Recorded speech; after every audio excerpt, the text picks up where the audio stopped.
साथै साथै भन्थे सायद त्यही साथीसँग लाग्यो होला। बिरलाको छोडेर बिरला कहाँ सुन्नु भयो। हेलो गाइस, सबैजनालाई नमस्कार। आज चाहिँ म मेरो साला बाबुलाई प्रेम गर्न गइरहेको छु। एकदम मजा हुनेछ। कस्तो हुन्छ हजुरहरु पनि हेर्नुहोस्, एकदम मजा हुनेछ। सब्स्क्राइब गर्नुहोस्। के भन्नु नि त अब सुनौ। तपाईले के काम बिगाइरहेको छु जस्तो लाग्छ। कहाँ गाउँघरतिर के काम बिगार्नु। यहाँ बस्नु भन्नु बस्नु त्यही त भन्छु के काम बस्नु बस्नु काम बसेर सिरियस कुरा हो, बसेर कुरा गरौँ न। भन्नु नि त। अलिक बुवाले कल गर्नु भएको थियो। के भन्नु बस्नु न पहिला राम्रोसँग कुरा गरौँ। भन्नु है। अहिले त सर त्यही त भन्नु त भनेको त। घरतिर केही काम बिगारे जस्तो लाग्छ कि नलाग्यो साथीसँग लागेन।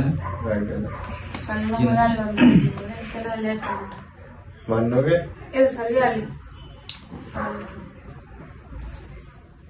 बुवासँग कल गर्ने कि मै भन्नु। त्यही भन्नु भन्नु के हो। तपाईँले को साथीसँग लागेर त्यहाँ पैसा चोर्नु भएको रहेछ।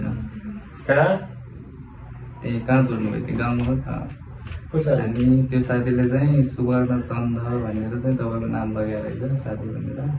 को साथी हो। अनि त्यहाँ चाहिँ चौकीमा उजिरी गरिरहेको रहेछ त्यो कसले भनेको थियो। अनि सुन्नु कुरा उजिरी गरिरहेको रहेछ त्यहाँदेखि। अनि बुवाले चाहिँ तपाईँलाई अघि कल गर्ने भन्दै हुन्थ्यो काम गयो।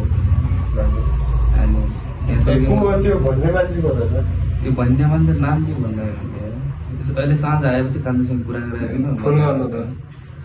अनि पैसा कति 1.5 लाख भयो अरे दुइटाले चोरेर। अनि त्यहाँबाट चाहिँ अब सुवर्ण चन्द हो साथी अनि भनेर रहेछ। किन ढाँट्ने हुनु र बुवाले पैसा फर्काउनुहुन्थ्यो। फोन गर्नु घर पठाइदिने भन्दै हुन्थ्यो। त्यो चौकीमा उजिरी गरेर तपाईँलाई त्यहाँ बोलाइरहेको छ फोन गर्नु न अहिले भन्दै थियो। त्यहाँ यता पुलिसलाई पनि कन्ट्याक्ट गरिराख्नु अरे। अनि पुलिसलाई कन्ट्याक्ट गरेर तपाईँ कसले भनेको थियो फोन गर्नु न। बुवाले भन्नुहुन्थ्यो आमाले पनि त्यही भन्दै हुनुहुन्थ्यो। फोन गरेर फोन गर्नु फोन गरेर तपाईँ भन्ने फोन गर्नु न होइन। घरबाट बाहिर निक्लेको छैन कहाँ चोरे आउँछ फोन गर्नु न। त्यही त कहाँ त्यस्तो गलत काम गर्नुभयो नगर्नु होला त्यस्तो गलत काम। त्यो उसले फोन गरेर त्यही भन्दा पनि त्यो बुवाले कान्छालाई यहाँ पठाइदिनु होला, बरु 4-5 दिनमा यहाँ कुराकानी गरेर जान्छ। फोन गर्नु न पहिला। त्यो तपाईँको त्यो चोरिया भने मान्छेलाई त म राखिखानु अरे, हिरासतमा राखिखानु अरे। फोन गर्नु न गर्नु मेरो साथै साथै भन्थे सायद त्यही साथीसँग लाग्यो होला। बिरलाको छोडेर बिरला कहाँ सुन्नु आउनु भयो। कहाँ त्यही भन्दै थियो अरे। त्यो सुवर्ण चन्द अनि साथी त्यसले मैले गरे भन्दै थियो अरे। अनि त्यसलाई त पुलिसले लगिहालेछ, फलाना हिरासतमा लगिहाल्यो अरे। अनि बुवाले फोन गरिकन त्यहाँ लगाउनु त।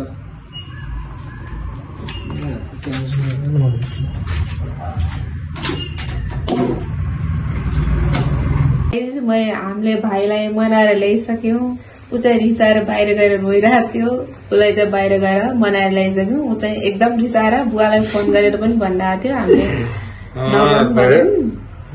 अहिले चाहिँ भइसक्यो। हजुरहरूले माया गरिदिनुहोस्। यस्तै भिडियो हामी फेरि ल्याउँछ। हाम्रो फर्स्ट भिडियो सब्सक्राइब गरिदिनुहोस्। Thank you. तपाईँले सब्सक्राइब गरिदिनु होला सबैलाई यही भन्न चाहन्छु। हाम्रो दिदी ल्याउँछौँ, अरू भिडियो पनि ल्याउँछ। हजुरहरूले मन पराउनु भयो भने भयो क्या।